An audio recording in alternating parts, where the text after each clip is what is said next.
Kia ora koutou, everybody. Thank you for joining our quarterly update. I'm Sean Martin, and I'll be the MC for today. We're going to start today with a karakia. So let me start with that. Kia tau, ngā manaakitanga, a te mea ngaro. Ke runga, ke tēnā o tātou.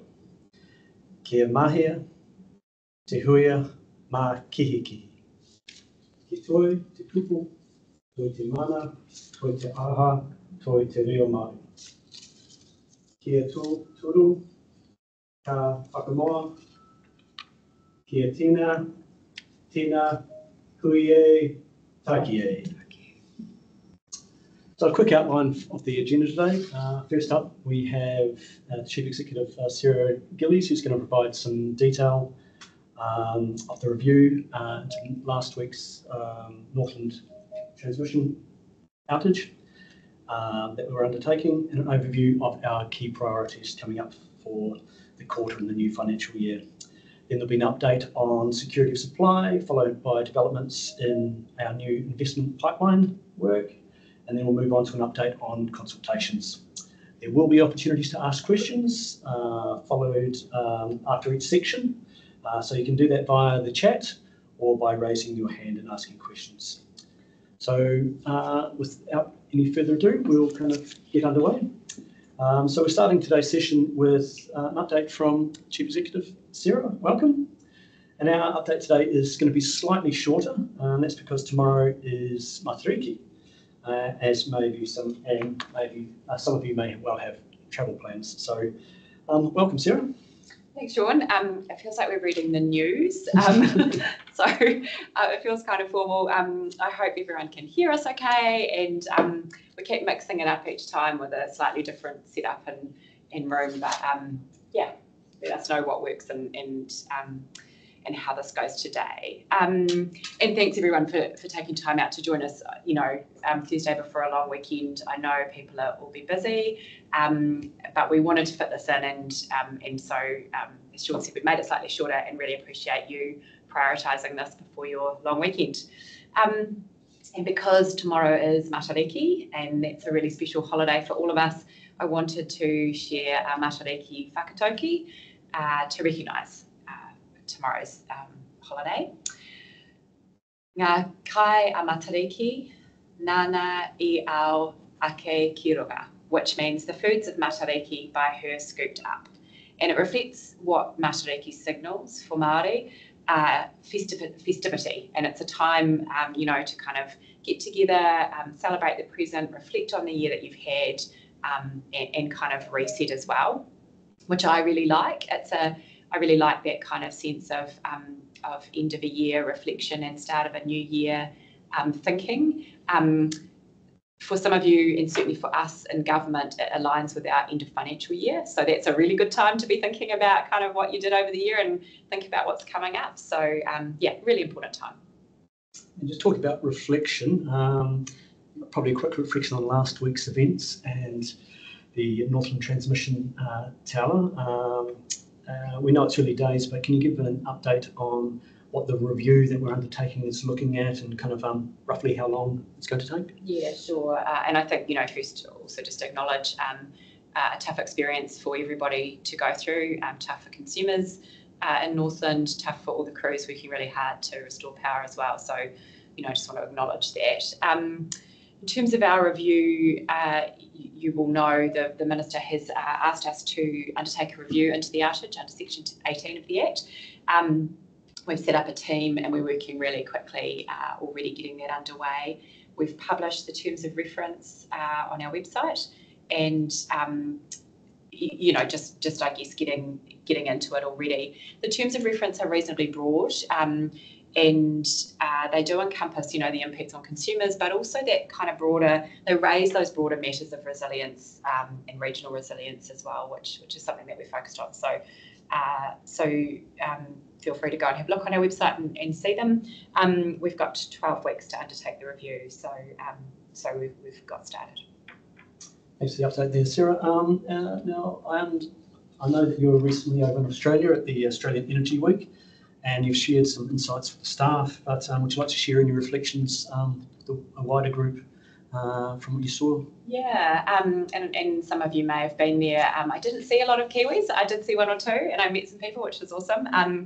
But yeah, really interesting to go to Australian Energy Week and hear, what they're grappling with over there, what's top of mind. I think one of the reflections that we will always have when we're looking at the Australian system is the difference in our generation assets and our kind of renewable generation that we have, such a great advantage in. As I listened to them, one of the things that came up a lot was that they are very proud of their solar rooftop solar penetration, and that's something that that they really spoke quite a bit about, and what that means for consumers. And virtual power plants are something that they're really talking about. There was also quite a lot of talk about data and technology and how that can enable consumers to get the full benefits of the system, which is something that's top of mind for us too, and it ties into that vision that you will have heard us talk about in terms of consumers having choice as being something that's really important to us. Thanks, Sarah. Some interesting takes here. So back here, the government obviously kind of had plans to boost public EV charging and the impact of that on distribution networks. Can we expand on what the Electricity Authority is doing in that area? Yeah, so a couple of things. I guess when we think about things like EV chargers and other things connecting to the networks, there's kind of two parts to it. There's the non-price aspects and the price aspects. And for the non-price aspects, we want consumers to have confidence that distribution networks will enable the future that we're talking about. We've got the Network Connections Technical Group that's been up and running for a little while. So we're working with them on the kind of non-price barriers to network connection. We've also recently updated some guidelines on code exemptions that support industry trials, which can be relevant in that space. We're consulting on code amendments in our omnibus, which one of the things in there includes proposals to increase the level and depth of information about distributed generation at a network connection. So that's the kind of non-price pieces. And then on the price side, we recently stood up a new technical group, the Distribution Connection Pricing Technical Group. They have been very fast out of the blocks, I have to say, which is fantastic. And they are providing advice already to us and testing workability about potential code amendments in that space. We've also done some price in terms of the price side of things. We've refined our guidance to distributors and our approach to pricing scorecards as well. So focusing on that kind of the efficient, peak and off-peak price signals. So a lot of things happening in that space, and a big priority for this coming year. We were mentioning information there before, and we know that data is becoming more and more important. What's the authority doing in this area? Yeah, so data, I think everybody agrees when you talk to anyone in the industry, everybody kind of agrees that data is really important, and it is. It's a key enabler of consumers being able to get better choice, and certainly it was a fairly common topic in the Australian Energy Week as well. People will be aware that the government is introducing consumer data right legislation, which that's enabling legislation, but that can work through various industries, including electricity, which is really important, and we're working alongside MB on that. But we also have our own work underway, and for me, data is something that I've worked in the data industry before. It's something that I'm really particularly interested in myself, and we've stood up an open data program at the authority. It's just kicked off, and we're using that to kind of group up various things that we're doing in the data space. So we'll be talking more about that. So that consumer rights work that you kind of touched on, that has kind of touch points in with the other work that the authority is doing in the consumer protection space. We've got any updates on that? Yeah, so there's been a lot happening, obviously, in terms of the decision to mandate the consumer care guidelines, and we've been working on those changes to enable the mandated guidelines to be in place from the 1st of January 2025. We also have been really focused on we kind of call it consumer mobility, that broader sense that consumers can have choice and the ability to kind of get the best options that work for them. And part of that includes the ability to compare options and switch retailers if they can find a better deal for them or something that works better for them. So there's some work been going on in that space, and we'll be coming out with some decisions on that soon as well. Big consumer focus there. I guess kind of aside from that, people out there may be wondering kind of what keeps you kind of awake at night. I think someone might have asked me this question in one of these updates previously, and I don't think my answer will be any different. Security of supply is our top priority, absolutely. Keeping the lights on, as everybody is focused on in the industry, and that's a complex area with a lot of different different things that contribute to it. We obviously saw the event in May where the industry and consumers responded, and obviously that issue, that those events passed and the lights stayed on. But I think it's something that we are really focused on. You've heard me talk before about the fact that we put in place some permanent initiatives off the back of the things that we brought in for winter 23. We also are talking about peak capacity, and we've got some, we consulted, and I think you're getting an update in this session more on that, so I won't steal anyone's thunder. In addition to that, we think about the future. The MDAG work is a really great blueprint for a whole lot of things we need to do to evolve the market, and that sort of market 2.0 idea that we talk about. And there's a lot of that work underway. We've published some information about that, and we're going to keep updating our progress in progressing those initiatives. What else? The future, I guess, as well. While we're working on the present, we also are really focused on the future. We consulted on the future operation of the power system. We had a lot of great feedback on that. We've just released the review of common quality requirements, and so that's out there now, which is great. So yeah, I think that's a little bit, but there is a lot. There's a lot going on. Make no mistake. We're now at the end of the financial year, looking into the new fiscal year. What's the focus immediately for this quarter and the next year? Yeah, delivery is the focus, right? I mean, there is a lot happening. You guys in the sector know there's a lot happening. We've got a lot of pieces of work in train. We've got to bring all of those home. So delivery is a massive focus for me. You will know, we consulted on an increase to our levy, and we were incredibly fortunate to have that endorsed, which enables us to have the kind of increase in capability and capacity that we need to execute a lot of that work that we've talked about. So, I think that reflects the fact that the electricity sector is central to the economy in terms of increased electrification being such a big focus. So that's something that we collectively share. And I think, our budget's set, and now it's on us to deliver. So, yeah, up for the challenge.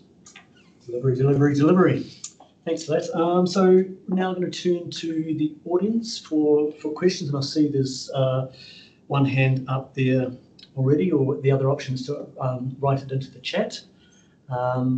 So if we can just kind of get that hand access.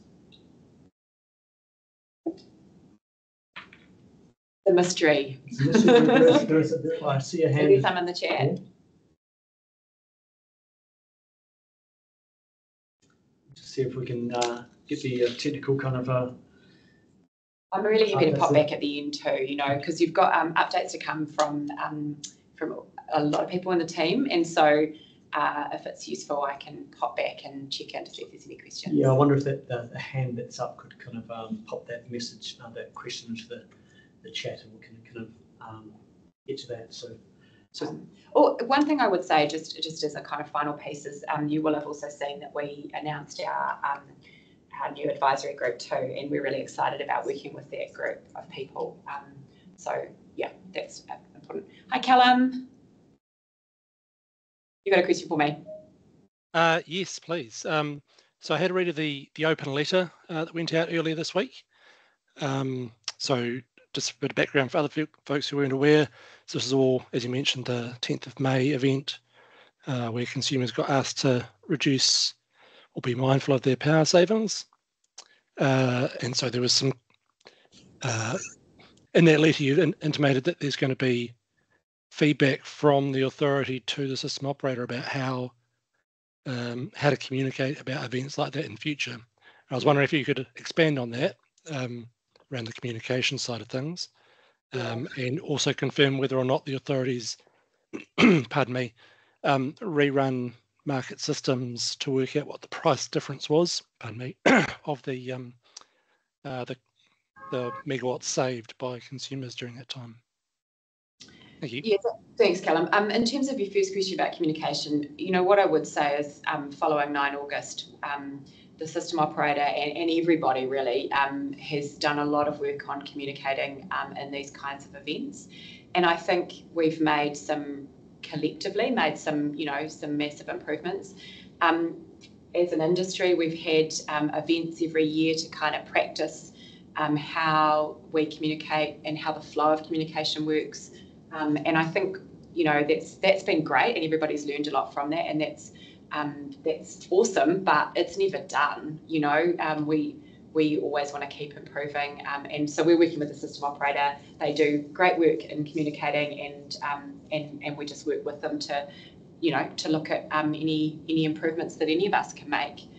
In terms of your second question, I don't know the answer to that, Callum, myself, but I can check in to see with the team to see if who does know the answer. Yeah. Awesome. All right.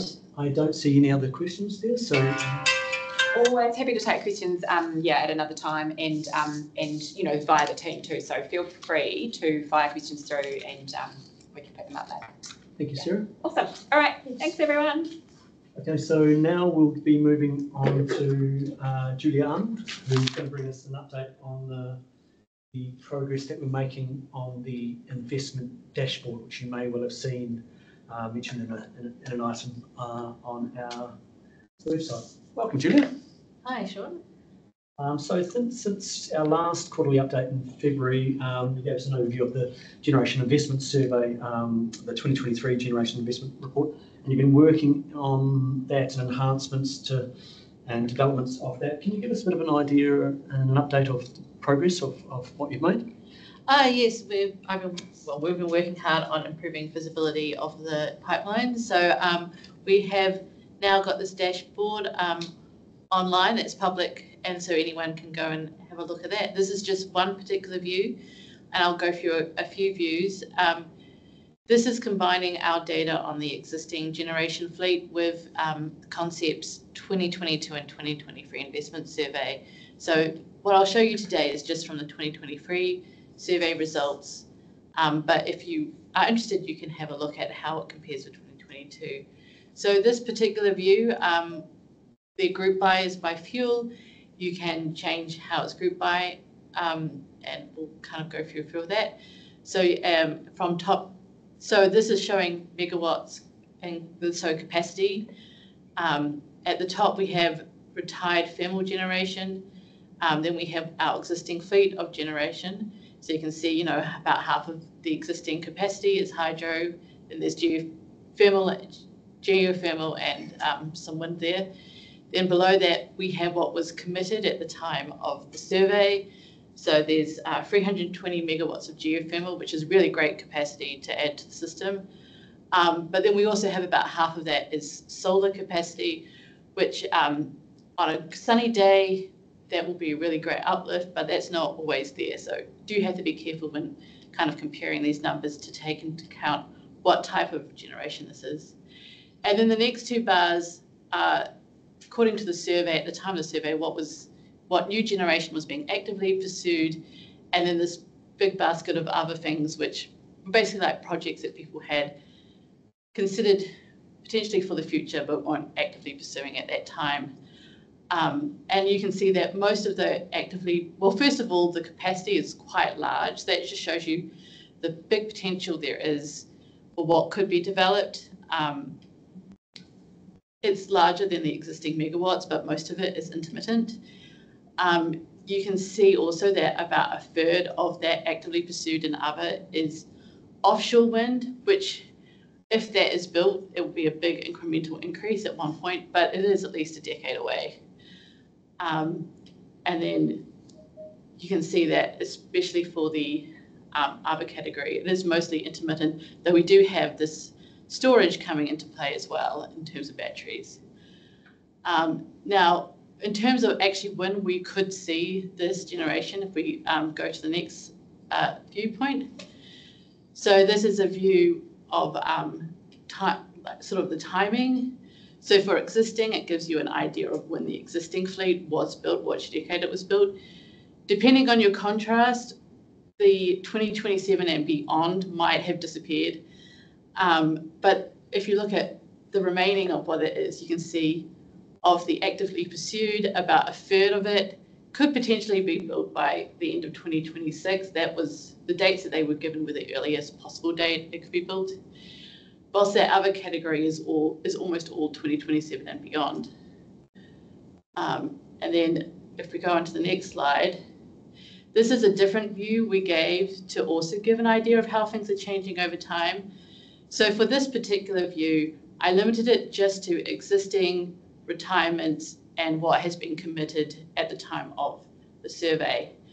And so you can see how our fleet has changed since the 90s. We've had an increase in wind, but overall the changes have been sort of small incremental changes, and the overall capacity hasn't changed much since 2015.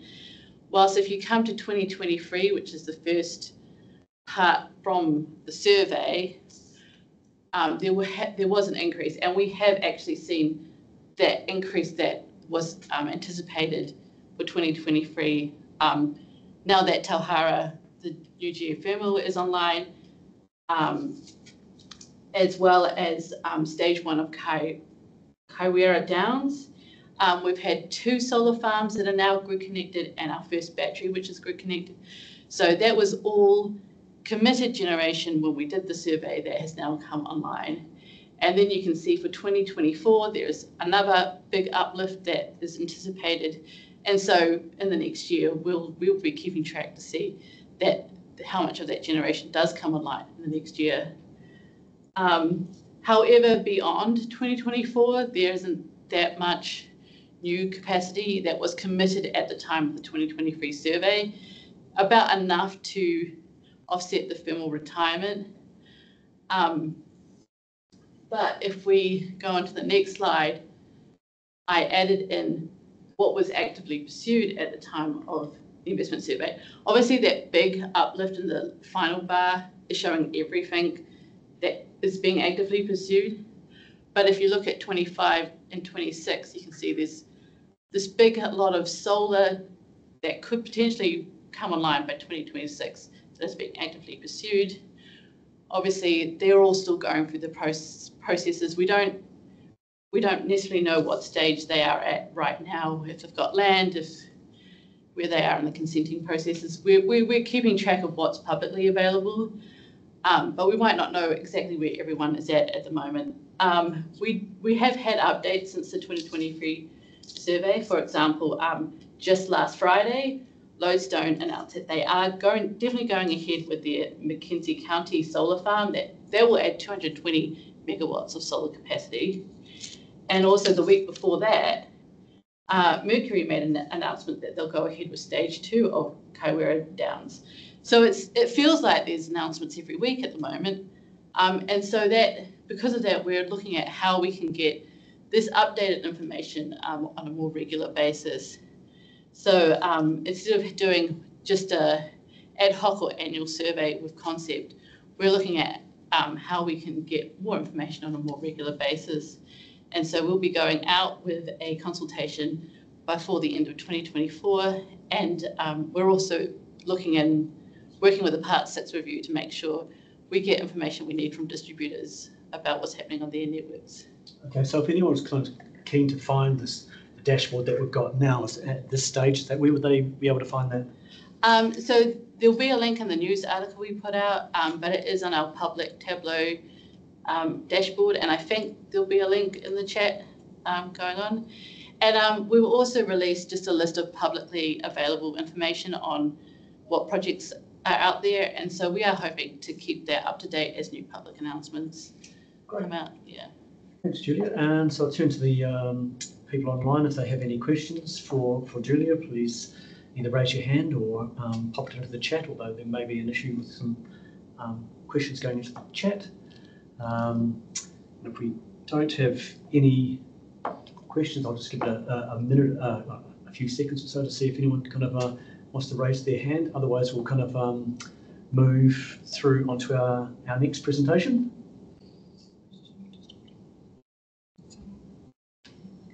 Some people are having problems with the chat.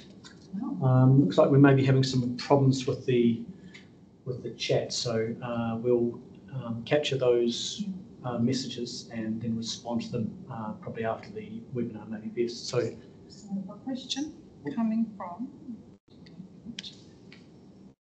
Hold fire. A question late breaking news. Marcel asks, I know there's no single source of truth on capacity, but there are some pretty large discrepancies between this dashboard existing and Transpo's existing generations capacity dashboard.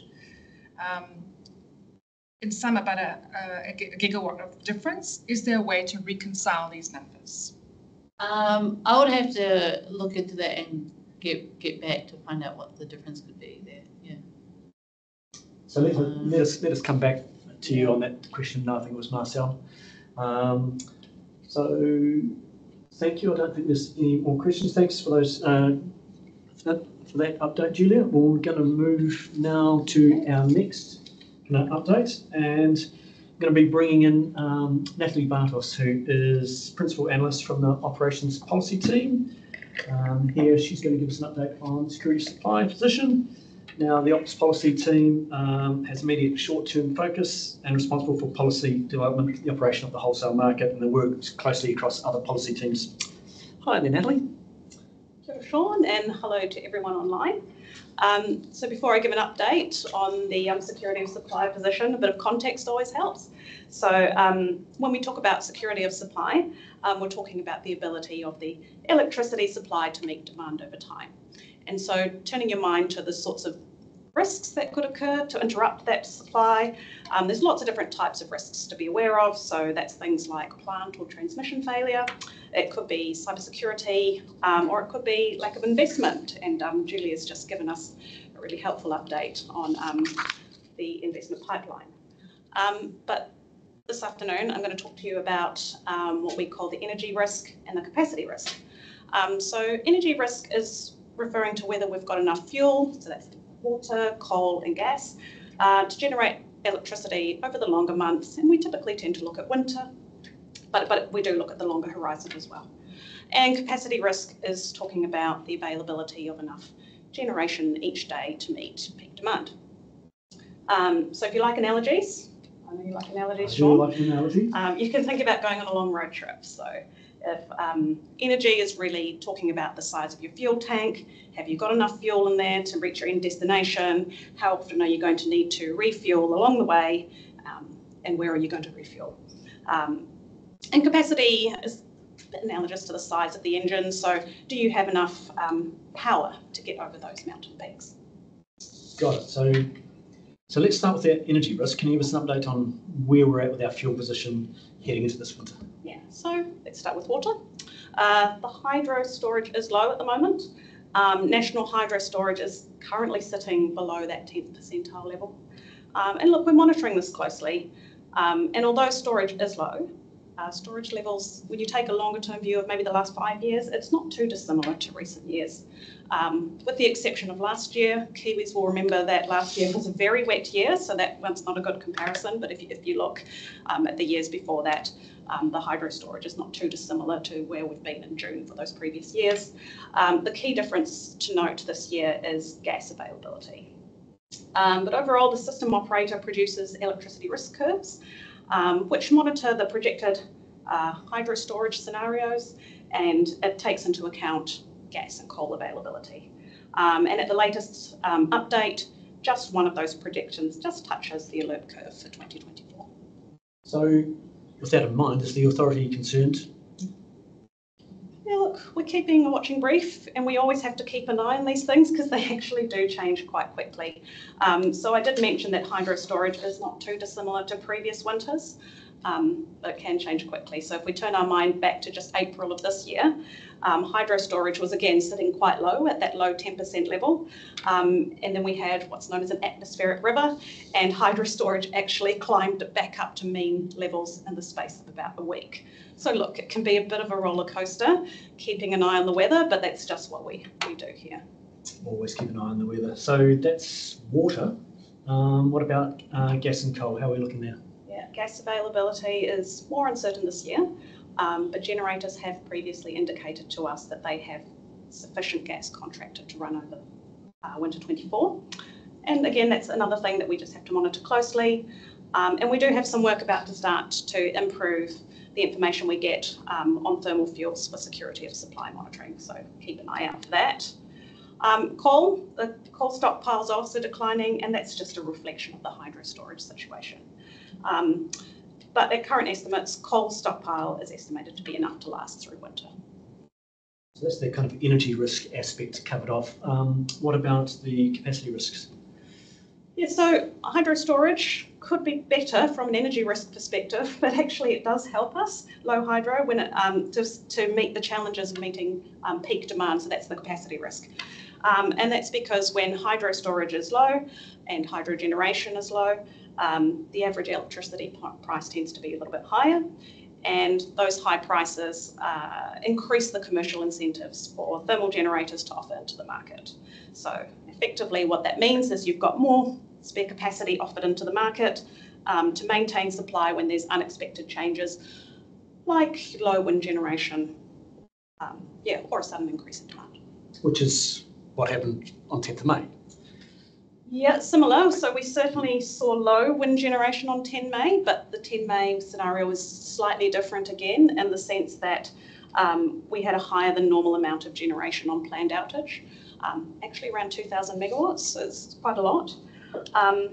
And some of those units were taking planned maintenance ahead of winter, so that's really great to see that active preparation happening and trying to avoid that winter period.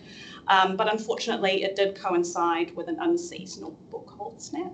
So temperatures were actually around 9 degrees colder than normal that week across the three main centres, Auckland, Wellington, Christchurch. So it really was quite cold. I think I saw that it was the coldest May in 15 years. There you go. Yes, it was cold. But what we did see was that all available generation was offered into the market, and so it wasn't a unit commitment issue. And generators even recalled their units from outage earlier to help with the situation. And so, look, we know the importance of market information and coordination to manage the transition, and outages are obviously one of the key aspects of this coordination. And we're going to be starting a review of the outage coordination part of the code, so just watch the space. And we heard from Julia, is the generation kind of pipeline going to help this situation? More generation always helps, and as Julia previously mentioned, there's more on the way, and we're encouraged by the significant amount of new generation in the pipeline. And focusing on generation for this year, we've had the early commissioning of Tauhara, which has helped to provide additional baseload generation, which has helped with both that energy risk as well as the capacity risk. But look, it's not just about generation, it's about demand too. And on the demand side, participants are responding to market incentives to increase flexibility. And we've seen lots of recent examples of market-driven trials and offerings to encourage consumption away from peak periods. So we're really encouraged by that too. And just finally, is there kind of any other work that you'd like to kind of draw our attention to? Yeah, so Sarah mentioned earlier, we'll be making decisions on addressing peak coordination issues really soon, so watch out for that. And we also have a consultation on instantaneous reserve cost allocation coming out very shortly.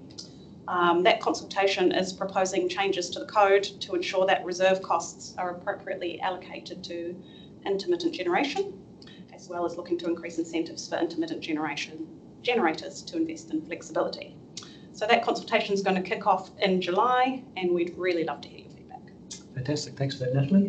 Turning to people online, if you have any questions, please fire them through, either through, well, probably you put your hand up because the chat is kind of a little bit problematic at the moment, but let's persevere and see what we've got. So if anyone has a question, please either raise your hand or send it through in the chat.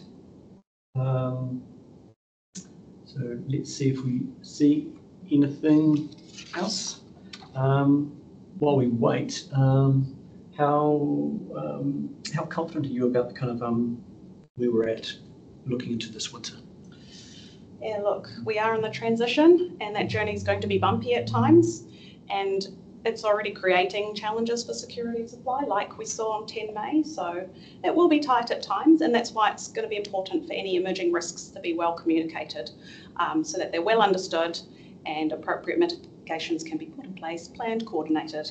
So we will continue to monitor things closely, and we'll provide regular updates to let everyone know how things are tracking, and we'll include any early warnings if needed. Thanks, Natalie. Don't see any questions, so thank you for the update.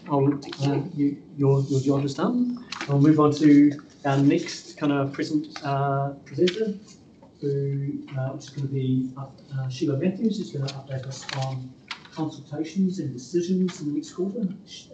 For those who don't know Sheila is the manager for the Future Security Resilience work that's happening at the authority.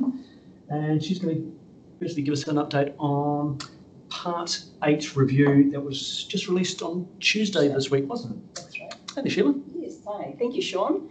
And kia ora everyone online. So yes, I'm here to talk a bit about the suite of papers we published on Tuesday.